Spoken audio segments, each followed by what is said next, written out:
ये जो इलेक्शंस अभी आने वाले हैं, आपने प्रेडिक्शंस की, इस पे थोड़ी सी रोशनी डाली। बंगाल के अंदर बीजेपी को वास्तव में कुछ स्टैंड अप करना पड़ेगा। बिहार के अंदर तेजस्वी यादव जो हैं, यूएसए से हमारे रिश्ते हित के ही रहने वाले हैं, मित्र के नहीं हैं। चाइना के साथ रिश्ते तो जैसे चल रहे हैं पिछले 1000 साल से, उसमें कोई बदलाव नहीं है। वो चाहता यही है कि बाहर से लगे कि सब कुछ जो है शांत है, लेकिन अंदर से घोर टर्मोइल है। बॉलीवुड को आप क्या गुरु मंत्र देते हैं? कॉपी करना बंद कर दे। पाकिस्तान का नक्शा बदल रहा है। बच्चों को ये पता नहीं है कि भारत का हॉरोस्कोप कैसे बनाया जाता है। India is going to be विश्व गुरु। मेक इन इंडिया का कॉन्सेप्ट ही यही है। नेपोटिज्म हर जगह होता है। आपके घर के अंदर भी नेपोटिज्म है। नमस्कार नमस्कार नमस्कार नमस्कार नमस्कार। आप सबको मेरा साष्टांग साष्टांग नमस्कार। नाम तो आपको पता ही है, कई बार बता चुका हूँ। तो ठीक है, फिर से एक बार बताता हूँ, सुदेश बेरी। और सबसे इम्पोर्टेंट ये है कि जिनके साथ बैठा हूँ वो नाम लेना इसलिए ज़रूरी है क्योंकि वही आपका सैल्वेशन पॉइंट है, वही आपका मोक्ष पॉइंट तो नहीं बोलूँगा, लेकिन वो आपका उद्धार का पॉइंट है, वो आपका सॉल्यूशन पॉइंट है। वन पॉइंट प्रोग्राम जिसे कहते हैं ना, वन पॉइंट प्रोग्राम।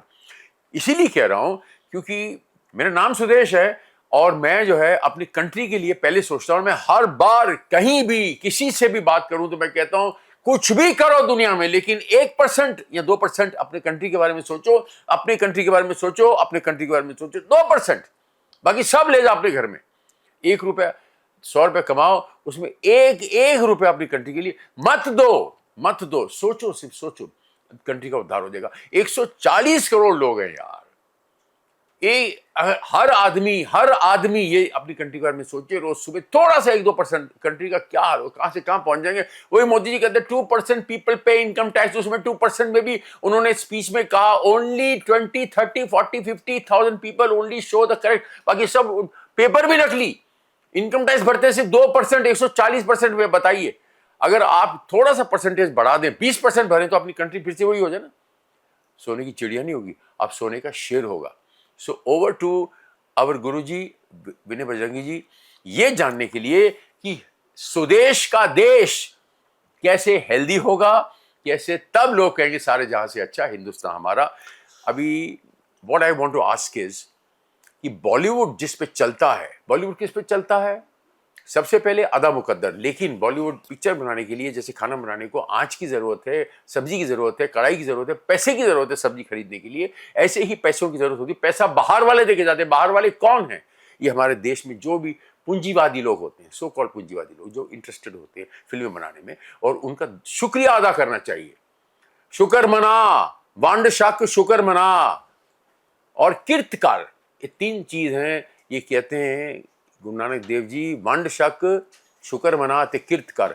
यही गुरुओं का अगर हम आशीर्वाद लें तो आने वाले जो इलेक्शंस भी हैं, आने वाली बॉलीवुड की जो हेल्थ भी है, वो सब अच्छी होगी। तभी हम कहेंगे सुदेश, सुदेश, राइट। गुरुजी, मैं फिर से आपको नमस्कार करता हूं और चरण स्पर्श करके ये पूछना चाहता हूं कि हमें ये बताइए कि ये जो इलेक्शंस अभी आने वाले हैं, आपने प्रेडिक्शंस की, परफेक्ट की, एब्सोल्युटली। ये आई थिंक पहले क्या कोलकाता, बंगाल, उसके बाद आसाम एंड देन बिहार। तो थोड़ा सा इस पे थोड़ी सी रोशनी डालिए ना, कंट्री के बारे में, पॉलिटिक्स के बारे में। सी नेता और अभिनेता बोलते हैं लोग चोली दामन का साथ होता है जी। मैं भला और मेरा बॉलीवुड भला, लेकिन मुझे कोई शौक नहीं, बट ये है कि मेरा मोदी हेल्दी रहे, उसे सारे हिंदुस्तानियों की 1-1 साल मिल जाए, वो 1000 साल जिए। बॉम्बे जो है वो आपकी फिनेंस कैपिटल ऑफ इंडिया है, फॉर दैट मैटर। जी, ये बोला जाता है जी। दिल्ली कैपिटल है, लेकिन फिनेंस कैपिटल वहाँ है। और मैं काफ़ी दिनों से, पिछले 5-7 साल से ये अध्ययन करने की चेष्टा कर रहा हूँ कि जिस प्रकार से हमारी मूवीज़ रिलीज़ होती थी और जिस प्रकार से वो रेवेन्यू जनरेट करती थी और जिस प्रकार से हमारे नेता अभिनेताओं का जो है वो परचम लहराता था, तो ये सब जो है वो कम क्यों पड़ गया, हल्का क्यों हो रहा है, और इस प्रकार से हमारे जो, और उसकी इज्जत क्यों कम हो गई, और हमारे जो अभिनेता हैं वो कुछ कम पड़ने लगे, या हम क्या हमारी ओवर डिपेंडेंसी किन्हीं पर्टिकुलर लोगों के ऊपर हो गई, या फिर हमने अभी डाइवर्सिफाई करना सीखा नहीं है, क्या चक्कर है ये? फिर जब मैं इसको टेबुलेट करता हूँ, अब भारत का जब मैं हॉरोस्कोप बनाता हूँ, और ये मजे की बात ये है कि ये लोग जानते नहीं है, मैं बहुत लोगों से पूछता हूँ कि भारत का हॉरोस्कोप कैसे बनाया जाता है, तो लोग मुझसे कहते हैं कि भारत का हॉरोस्कोप वो तो 47 में आज़ाद हुआ था 15 अगस्त को रात को 12 बजे, तो 12 बजे 47 बन गया। तो उनको बच्चों को ये पता नहीं है कि उस दिन भारत आज़ाद हुआ था, बना तो कई हजार साल पहले से है। हाय हाय हाय हाय। ये हॉरोस्कोप आप जो बना रहे हो वो गलत बना रहे हो। वो भारतवर्ष जब हुआ था, वाह वाह वाह। शकुंतला का बेटा जो था हाय हाय हाय हाय हाय हाय। तो ये भारतवर्ष कितना प्राचीन है, और आप जो है उसको 47 से बना, 47 में तो पाकिस्तान बना था हमसे अलग होके। हाय हाय हाय। अगर हॉरोस्कोप पाकिस्तान का देखो तो you can not compare the horoscope of Pakistan with India, because वो एक अलग डे, वो 14 तारीख को बना था, हम लोग आजाद हुए थे 15 तारीख को, बंधत्व से मुक्त हुए थे, ना कि हम बने थे। तो हॉरोस्कोप देखना भी एक बहुत बड़ी कला है कि इंडिया का हॉरोस्कोप आप देखेंगे कैसे। तो जब मैंने हिंदी जो इंडिया का हॉरोस्कोप है वो बना के देखा, तो मैं देखता हूँ कि जो फाइनेंस कैपिटल है उसके अंदर थोड़े थोड़े जो है वो अ, राहु और शनि का प्रकोप कम हो गया। अब जब राहु और शनि का प्रकोप कम होता है तो आपको तो लगेगा कि ये राहु और शनि जो है ये नेगेटिव टर्म्स हैं, इनका प्रकोप कम हो जाएगा तो फाइनेंस अच्छा हो जाना चाहिए, जबकि ये नेगेटिव टर्म्स नहीं है। ये टर्म्स जो हैं वो हमारे बॉलीवुड को फीड कर रही थी। राहु, राहु का मतलब विदेशी, राहु का मतलब कहीं और से पैसा आ रहा था, वाह वाह किस वाह। कहीं और से पैसा आ रहा था, वो फीड कर रहा था। अब आपके क्वेश्चन पे आता हूं। मोदी सरकार का उद्गम हुआ, मोदी सरकार सशक्त हुई, जैसे जैसे सशक्त होती रही, ये राहु का इन्फ्लुएंस जो पड़ रहा था ये कम होना शुरू हो गया, हल्का पड़ना शुरू हो गया। ये भारत से बाहर से जो फाइनेंस आ रहा था ओहो। हमारी इंडस्ट्री के ऊपर, फिल्म इंडस्ट्री के ऊपर खास तौर से, ओहो। ये जो है इसके ऊपर अंकुश लग गया। कहीं से पैसा आता था, मैं उनका नाम नहीं लेना चाहता, कहां कहां से पैसा आता था, ओहो। वो पैसा जब आना कम हुआ तो हमारे जो है जो सितारे डिक्लाइन में हो गए। ओहो। ये पैसा साउथ में नहीं आता था, ये ओहो। पैसा जो है सिर्फ यहीं यहीं आता आता था। बॉलीवुड में। और यहां पर जब वो राहु का इन्फ्लुएंस कम होना शुरू हुआ, यानी कि जब जब मोदी जी ऊपर आने शुरू हुए तो ये कम होना शुरू हुआ। वाह वाह वाह। And you can just understand कि ये हो जो जो आपकी डायनेमिक्स चल रही है ये पूरे के पूरे बॉम्बे की, हाँ। वो किस प्रकार से चल रही है आप देखने की कोशिश वाह वाह कीजिएगा वाह वाह कि that is a will different dynamics. And now you have to really understand कि हमको जो है वो कैलिबर लेकर आना है, हमको वो जो पैसा है उसके अलावा काम करना है, कैलिबर आएगा हमारे पास, नए नए फनकार आएंगे, नए नए हमारे पास चेहरे मोहरे आएंगे, टेक्नीशियंस आएंगे। और तब जाकर हमारे लिए जो है ये इंडस्ट्री उसी प्रकार से फलित होगी जैसे पहले हमको फल दे रही थी। वाह और वाह होगी जरूर, ऐसा नहीं है कि नहीं होगी, लेकिन अभी एक ऐसा संक्रमण का फेज है जिसके अंदर पुरानी चीजों को जो है वो हटाया जा रहा है और नई चीजें जो है धीरे धीरे आ रही हैं। तो it take time but it is going to happen in the coming times, this is one thing. साथ साथ जो है वो राहु वहां था नहीं, वहां पर गुरु बलिष्ठ हो रहा था और इसलिए गुरु बलिष्ठ होना शुरू हो गया। अब they are now ruling, south की industry is now ruling for that matter, गुरु बलिष्ठ हुआ है वहां पर, now they are dictating terms. वाह और उन्होंने ये समझ लिया कि हमको जो है वो नॉर्थ के ऊपर कब्जा कैसे करना है। वाह। वो साइमल्टेनियसली सारी भाषाओं के अंदर रिलीज कर देते हैं, साइमल्टेनियसली।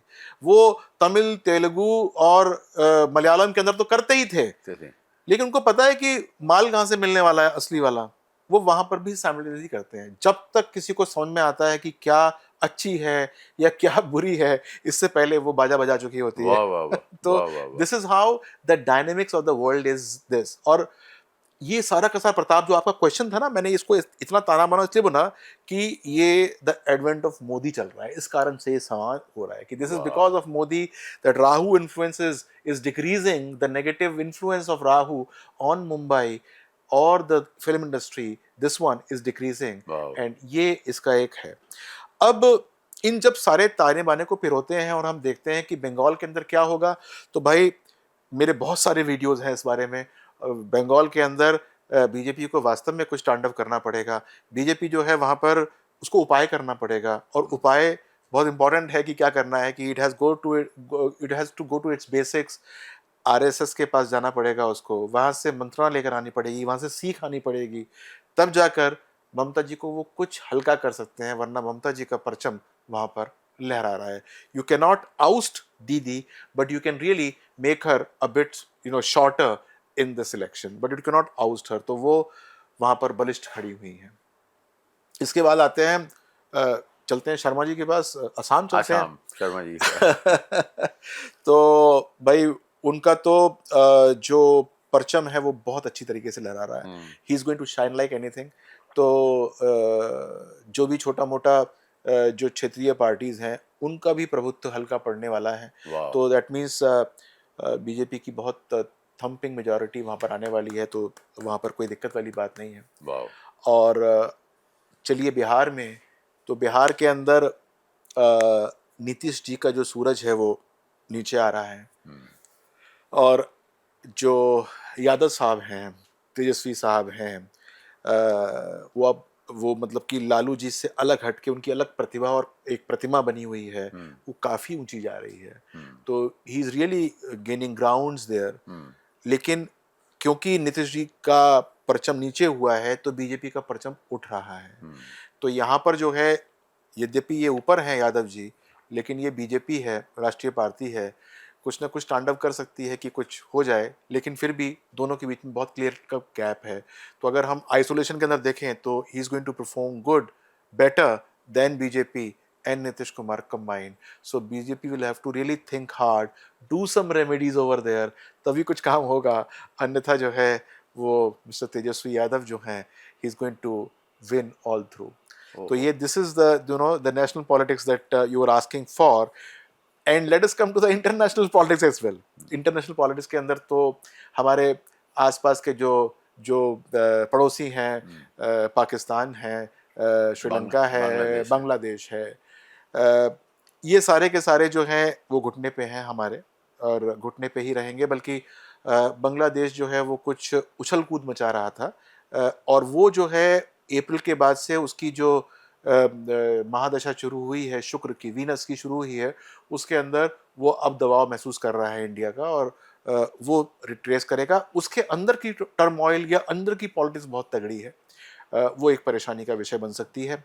और मैंने एक और घोषणा की थी, वो मैं आपको बताता हूँ कि मैंने बोला था कि पाकिस्तान का नक्शा बदलने वाला है।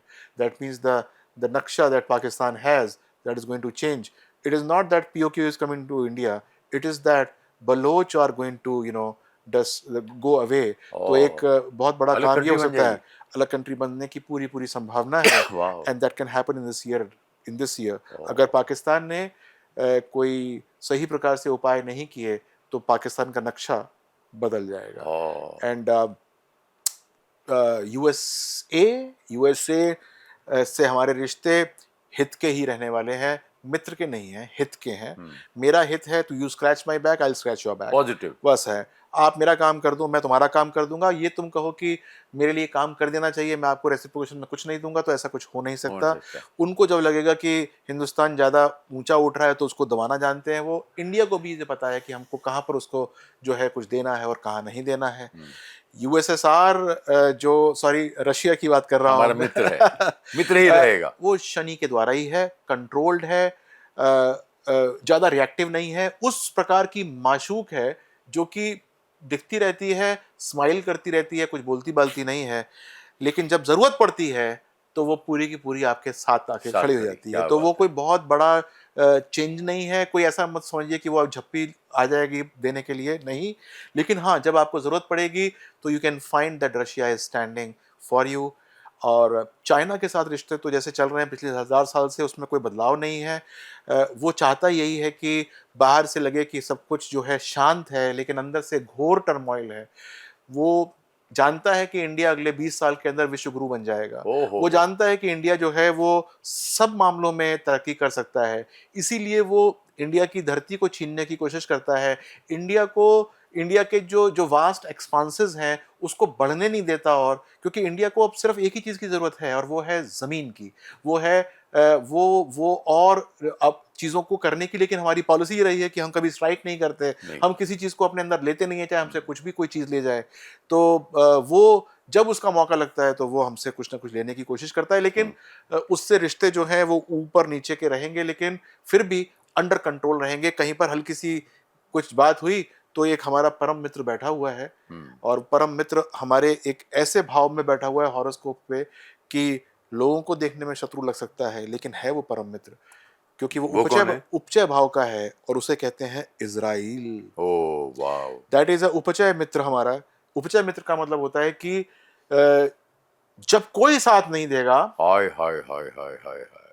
मैं खड़ा हूँ। तो मैं खड़ा हूं। हाय तो दैट इज हाय द उपचय मित्र फॉर हाय अस। हाय तो हाय! वो निरंतर ग्रोथ का हमको सिग्नल देता रहेगा, तो कोई चिंता वाली बात नहीं है। और मजे की बात यह है कि हम उसके उपचय मित्र हैं। हाय चाहे हाय! हमारे देश के भीतर उसको मनाने वाले, उसको जानने वाले सैकड़ों लोग हों, ये कहने वाले कि इज़राइल के साथ संबंध नहीं होना चाहिए, उसने फ़लस्तीन के साथ ये कर रखा है, वो कर रखा है, तो सब बात की बात है, लेकिन वो हमारा उपचय मित्र ही रहेगा हमेशा, हमेशा के लिए। तो वाओ! मैंने आपको संक्षेप में भारत की भी बता दी पूरी की पूरी गणित, और मैंने आपको जो जो नेबरिंग कंट्रीज़ हैं, वाओ! उसके बारे में भी सारी की सारी सूचना दे दी एक श्रीलंका भी झटके हमारे में। साथ रहेगा।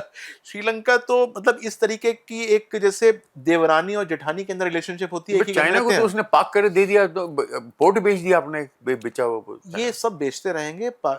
वो चाइना जो है, वो हमसे, मैंने आपको अभी बताया था, धरती हमको एक्सपैंड नहीं करने देना चाहता।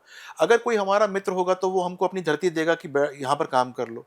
वो बेसिकली अपनी अपनी धरतियां दे दे के वहां पर उनका आधिपत्य करेंगे, और यही काम चीन का है।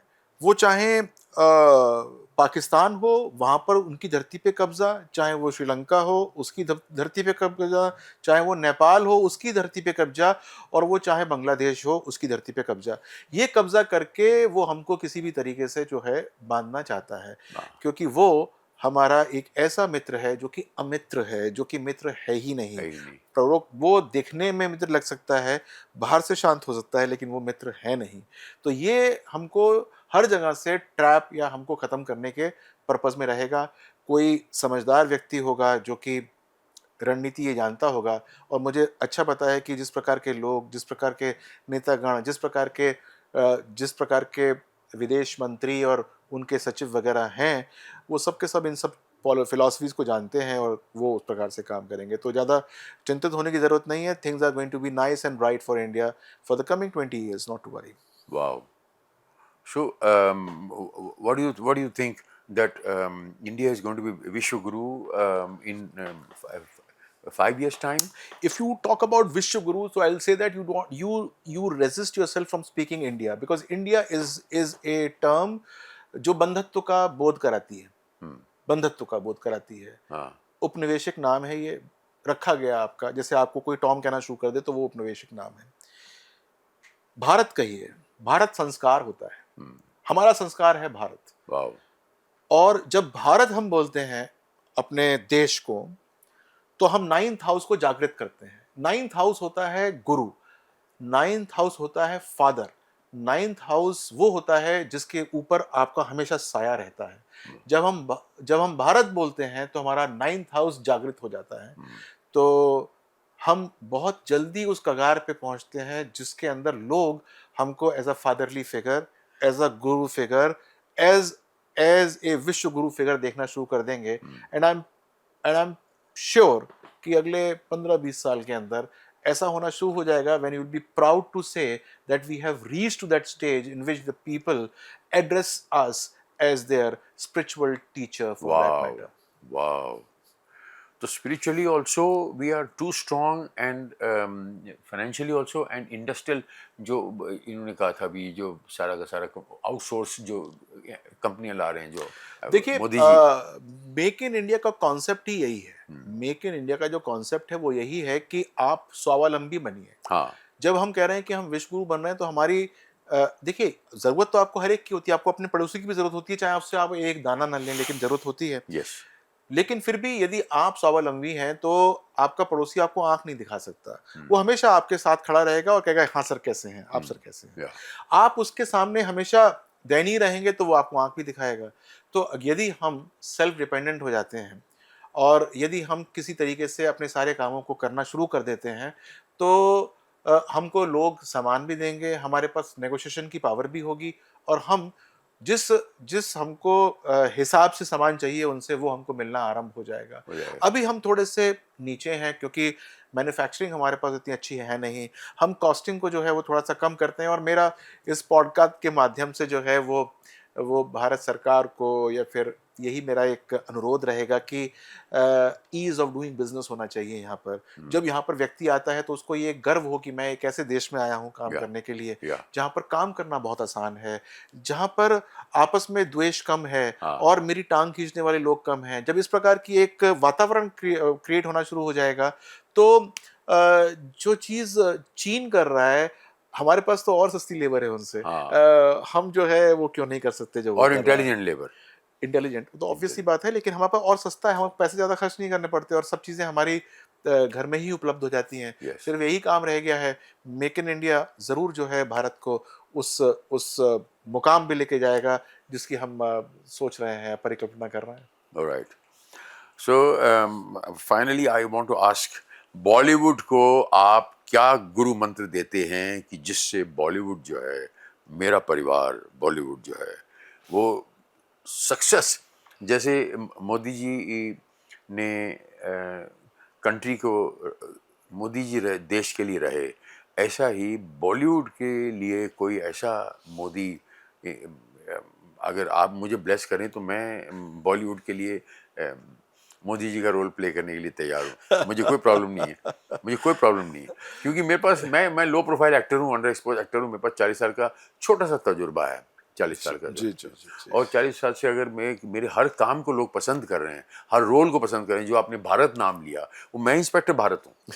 वो सुराग अभी भी जो है वेव्स पे भी चल रहा है, सब चल रहा है, वेरी तो डीडी नाइस। पे भी फिर से शुरू कर दिया। अच्छा, वेरी तो वहाँ नाइस। मेरा नाम इंस्पेक्टर भारत है। अच्छा तो नाइस। मनोज कुमार जी भारत थे उस फिल्म में, अभी टीवी में भारत मैं हूँ। वेरी नाइस, हाँ वेरी तो नाइस। छोटा हूँ, लेकिन ससुइयां दोहरे जो नावक के तीर देखन में छोटे लगे, घाव करे गंभीर। तो इसीलिए यहाँ तो भारत हूँ। अब बॉलीवुड को ऐसा कोई गुरु मंत्र दीजिए कि जो, मैं ये कहता हूँ बॉलीवुड वाला जो जो प्रॉब्लम में है वो विनय बजरंगी जी के पास आए, या हम मुझे कहें, मैं इन्हें बॉम्बे लेके आता हूँ और इनसे जो है आशीर्वाद लें और बॉलीवुड का सोल्यूशन निकालें, ताकि हम लोग जो है एक हेल्दी बॉलीवुड का निर्माण करें, रीइंस्टेट करें। जैसे मोदी जी आए, उन्होंने कंट्री को देखिए फिर से कैसे, हमें अंग्रेज बोलते हैं अंग्रेजों ने कपड़े पहनने सिखाए, नहीं, अभी मोदी जी ने हमें संस्कार सिखाए, मोदी जी ने हमें जीना सिखाया। मोदी जी की वजह से अभी हम सब जो जी रहे हैं उन्हीं की वजह से हैं। ये वो, मैं तो उन्हें इंसान नहीं मानता, वो विष्णु अवतार है। मुझे माफ़ कीजिएगा अगर मैं कुछ गलत बोलता हूँ, मुझे माफ़ कर दीजिएगा, वो विष्णु अवतार है, विष्णु अवतार, विष्णु अवतार। तो बॉलीवुड को भी ऐसा कोई गुरु मंत्र दीजिए कि जो, जिससे कि जो है बॉलीवुड भी लोग गर्व से देखिए कहें ऐसा कि है यस। कि मेरा देखिए मैं इस पॉडकास्ट के थ्रू कोई बहुत सारी बातें बता नहीं सकता, क्योंकि बहुत सारी चीज़ें इंडिविजुअलिस्टिक भी होती हैं हाँ और वो इकट्ठे किसी भी चीज़ पे मास पे अप्लाई नहीं होती हैं। लेकिन मैं ये कहना चाहूँगा कि थोड़ा सा जो है बैक टू ओरिजिनल्स पे आना शुरू करिए, हाँ कॉपी करना बंद करिए अभी, क्योंकि जो आप कॉपी करते हैं वो ऑलरेडी लोग देखे हुए होते हैं, हाँ ऑलरेडी देखे हुए होते हैं। तो आपने कॉपी करके कुछ बना भी दिया तो सबने देखा हुआ है, तो आपका फ्लॉप होगा, इतना अच्छा चलेगा नहीं। फिर आत्मा नहीं होगी वो उसमें, आत्मा नहीं होगी। आत्मा फिर नहीं ऊपर होगी। से जो हमारे हमारे फॉरगॉटन स्टार्स हैं उनको सबको रिवाइव कराइए, बिकॉज वो आत्मा थे और वो दोबारा आत्मा बन सकते हैं, उनको रिवाइव कराइए। ये बहुत इम्पॉर्टेंट है किसी भी इंडस्ट्री के लिए कि आप अपने सीनियर्स को किस प्रकार से ट्रीट करते हैं, यस बिकॉज जिस प्रकार से वो आप ट्रीट कर रहे हैं वो आप अपने लिए एक मैदान बना रहे हैं कि आपकी ट्रीटमेंट कैसे होने वाली है। तो आई वुड से दैट कि आप अपने सीनियर्स को सही प्रकार से ट्रीट करना शुरू कीजिए। बहुत प्रतिभा है, इतनी प्रतिभा है कि जिसको हम तोल नहीं सकते, मोल नहीं सकते। लेकिन मैं इतना कहना चाहूँगा कि सारे के सारे प्रोड्यूसर्स जो कि बना रहे हैं, डायरेक्टर्स जो कि अपना पूरा का पूरा अनुभव और तजुर्बा लगा रहे हैं, वो राइटर्स जो कि लिखने की चेष्टा कर रहे हैं। एक बार मैं बॉम्बे गया था तो किसी स्टूडियो में गया था, तो लाइन लगी पड़ी थी वहाँ पर राइटर्स की। लोग जो हैं अपनी स्क्रिप्ट लिए लिए घूम रहे थे कि कोई मेरा गलती से पढ़ ले। एक दो तो मेरे पास ही आ गए ये सोचते हुए शायद यही मेरी स्क्रिप्ट पढ़ लें और शायद मेरा कुछ बना दें। तो उनमें से हो सकता है कि एक दो बहुत अच्छे हों, लेकिन मैं ये कहना चाहता हूँ कि दो चार शब्द लिखने से आप राइटर नहीं बनते हाँ, हैं। करेक्ट। आपके अंदर जो है वो एक वो हुनर होना चाहिए। यस। वो एक आइडेंटिफिकेशन का आपके अंदर एक लिटमस पेपर होना चाहिए कि आप देख लें कि वो वास्तव में आपके अंदर है कि नहीं। वरना इंस्टेंटेनियस फेम और नेम के लिए आप दसियों साल से, बीसियों साल से वहाँ पर धूल खा रहे हैं। वो खाना बंद करिए। सही। हो सकता है वो आपके लिए जगह ना हो, और आपसे बड़ा मूर्ख कौन होगा जो कि वहाँ पर 10 साल से पड़ा है और कुछ नहीं कर पा रहा। कुछ नहीं करा, वाह। कौन होगा आपसे? आपको भगवान बता रहा है बार-बार कि भाई ये तुम्हारे लिए नहीं है, और भगवान ये नहीं कह रहा तुम्हारे लिए कुछ नहीं है। इसी उम्मीद में कि कल हाँ, मैं सुपरस्टार बन कल जाऊं। मैं बन हाँ, जाऊँगा, कल मैंने बहुत टाइम लगा दिया, मैंने टाइम लगा दिया, वो सब कुछ कर रहा है बेचारा, लेकिन वाह। वो जो उसको चाहिए वो नहीं मिल पा रहा। तो ये भूल जाओ कि नेपोटिज़्म जो है वो वहाँ कुछ खा रहा है। नेपोटिज़्म हर जगह होता है। हाँ, हर आपके घर जगह। के अंदर भी नेपोटिज़्म है। यदि सही है। आपके 3 भाई हैं और एक भाई जो है वो चाचा का है, तो आप पहले यहाँ पर नेपोटिज़्म करेंगे, फिर वहाँ पर जो है वो देंगे। ये तो हर जगह होता है। आप किसी को बिल्कुल ब्लैंकेट डाल के कहते हैं कि ये नेपोटिज़्म है, वो नेपोटिज़्म नहीं है, वो अपना व्यापार करने आया है। वो देखेगा कि क्या चीज़ मुझे उठानी है और क्या चीज़ मुझे गिरानी वाह है। वाह वाह। तो उसके लिए जो है वो थोड़ा-सा समझना चाहिए, और इन सब चीज़ों को एक बार अच्छी तरीके से वो पिरो लें एक अच्छे धागे के अंदर, तो मुझे लगता है कि सबका जीवन जो है वो बहुत स्मूथ हो सकता है। ख़ास तौर से वो स्ट्रगलिंग लोगों का, जो वहाँ पर 5-5, 10-10, 15-15 साल से पढ़े हैं। बहुत दया आती है मुझे कि भाई तुम अगर जितने पढ़े लिखे हो, तुम कहीं पर ठीक-ठाक सी नौकरी कर रहे होते, तो आज की डेट में इससे बहुत अच्छे स्तर के ऊपर होते। ओके। और भारत की तुमको ज़रूरत है। हाँ। ऐसा नहीं है कि तुम्हारी ज़रूरत यस नहीं है। Yes. You are that youth जो कि भारत को चाहिए ही चाहिए। आप इसको जो है वो इसको आप नेगेटिव मत समझिए। तो मुझे लगता है कि वो जो है अगर हर कोई व्यक्ति जो जितनी भी मैंने बात करने की चेष्टा की है, वो अपने-अपने सेगमेंट को मेरे से निकाल ले और फिर उस परिप्रेक्ष्य में अपनी कुंडली एक बार मुझे दिखाए, या किसी को भी दिखाए जिसको वो सही समझता है, तो उसको ये पता चल जाएगा कि उसके लिए ये स्ट्रगलिंग फेज़ ठीक है भी कि नहीं है। वाह वाह उसको वाह। यहाँ रहना भी चाहिए कि नहीं रहना चाहिए। बाप रे। उसको यही काम करना चाहिए या कुछ और कर लेना चाहिए। वो बिना मतलब में खुद भी लगा हुआ है, और अब उसके बच्चे भी हो गए हैं तो उनको भी लगाया झोंका हुआ है उसने, ओ। सबको झोंका हुआ है उसने, लेकिन फिर भी वो अभी तक किराए पे किसी चॉल में ही रह रहा है और वो वहाँ से बाहर निकल ही नहीं पा रहा। तो भाई निकलो और किसी प्रकार से अपने जीवन को दुरुस्त करो। तुम्हारे पास बहुत सारी जो है वो हॉराइज़न्स हैं, बहुत सारी पॉसिबिलिटीज़ हैं। ए चार्ट नेवर सेज़ कि तुम रुक गए हो। ए चार्ट सेज़ दैट कि आप अपने आप को रीइन्वेंट कर लीजिए। वाह वाह वाह। तो you should know what are the mantras for reinventing for that matter. एक बार ये पता लग जाए कि कैसे हमको रीइन्वेंट करना है, आपको खुद पता लगता है तो बहुत अच्छी बात है। वरना मैं बैठा हूँ बताने के लिए कि कैसे रीइन्वेंट किया जाता है। वाह। एक बार आप रीइन्वेंट करना शुरू कीजिए, तो निश्चित तौर से बहुत अच्छा फ़ायदा होना शुरू हो जाएगा, क्योंकि मैंने बहुतों का जीवन जो है वो वहाँ से हटा के कहीं और लगाया, वाह and they are doing pretty good, they are doing pretty good, and they have started living life for वाह दैट वाह मैटर। वाह। मकान बनने शुरू हो गए हैं, उनके बिजनेस चलने शुरू हो गए हैं, उनके जो जो छोटे मोटे काम थे वो अब ऑर्गेनाइज होने शुरू हो गए हैं। वाह। हाँ, वो वाली चमक धमक नहीं है कि किसी दिन शाहरुख खान के साथ वो कंधा मटका रहे हैं, किसी दिन जो है वो वाली चमक धमक नहीं है, लेकिन उसके अलावा उनके पास सब कुछ है कि जिसको वो सोचते हैं कि ये होना चाहिए था, वो नहीं हुआ अब तक। तो वो डांस और वो सेट्स और वो उससे परे होके वो बहुत कुछ अच्छा-अच्छा कर रहे हैं। और ऐसा नहीं है, बॉलीवुड के अंदर ही वो डिफरेंट डिफरेंट चीज़ों को कैटर कर रहे हैं। डिफरेंट तो डिपार्टमेंट्स में। डिफरेंट डिपार्टमेंट्स को कर रहे हाँ। हैं। कोई कोई ड्रेस ड्रेस किराए पे लेकर आता है, कोई कोई कोई कैमरामैन है। कोई कैमरामैन है। कैमरामैन तो एक फिर भी एक विधा हो कोई गई। आर्ट डायरेक्टर है। आर्ट डायरेक्टर्स हैं और बहुत सारे जो हैं वो चीज़ें बननी शुरू हो गई हैं। तो मेरे को लगता है कि अगर वो अपना हॉरोस्कोप एक बार सब दिखाएँ, तो निश्चित तौर से उनके लिए कुछ ना कुछ ऐसा काम होगा जिससे कि उनका जीवन जो है वो अच्छा होना शुरू हो जाएगा। वाह वाह। सुना आप लोगों ने? सो बॉलीवुड वालों, इस चीज़ को सीरियसली लेना। मैं बिल्कुल मजाक नहीं कर रहा हूँ, और मजाक होना भी नहीं चाहिए। आप सब लोगों के लाइफ का, फ्यूचर का सवाल है, आगे चल के जनरेशन्स का सवाल है। सो हाँ, व्हाट आई मीन इज कि ही ऑल्सो सेज ना, help me to help yourself. Help me to help yourself. तो आदमी को वो खुद अपनी मदद करनी पड़ती है ना। फिर भी वो शेर यहाँ फिट बैठता है, कौन कहता है कि आसमां में छेद हो नहीं सकता, एक पत्थर तो तबीयत से उछालो यारो, उछालो पत्थर तबीयत से, कौन कहता है कि आसमां में छेद हो नहीं सकता, एक पत्थर तो तबीयत से उछालो उछालो, लेकिन इस बात का ध्यान रहे कि वो पत्थर फिर से तुम्हारे सर पे ना गिरे। ये संभालो कि जो सक्सेस के लिए पत्थर आपने छोड़ा है वो मिसाइल प्रॉपर जगह पे जाए। वो छोड़ते हैं ना मिसाइल प्रॉपर जगह पे गिरती, वो गाइडेड मिसाइल होनी चाहिए, मिसगाइडेड मिसाइल नहीं होनी चाहिए।